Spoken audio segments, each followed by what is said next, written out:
د ملا هیبت الله تازه فرمان په فرمان کې پر څه بندیز لګولی تر پایه ما سره به اوسئ په ډېر څه به پوه او خبر شئ. پتمنو لیدونکو ستړي مشئ. د طالبانو مشر په یو فرمان کې په افغانستان کې د بنګو پر کښت بندیز ولګاوه. د طالبانو تر واک لاندې باختر خبري رسنۍ پرون خبر ورکړی چې د ملا هیبت الله په فرمان کې راغلي چې له دې وروسته هیڅوک نشي کولی چې په خپلو ځمکو کې بنګ وکري. په فرمان کې دا هم راغلي چې د سرغړونې په ترڅ کې به کښت له منځه وړل کیږي.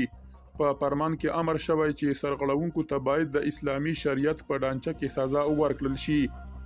سږ کال د اوري په میاشت کې طالبانو د یو فرمان په خپرولو سره د کوکنارو کښت هم منع اعلان کړی و، خو پر دې فرمان سربیره د روان کال په لړم میاشت کې د جرمونو او نشئی توکو پر وړاندې د ملګرو ملتونو د مبارزې څانګې ویلي وو چې په افغانستان کې د کوکنارو کښت د تیر کال په پرتله 32% ډیر شوی دی.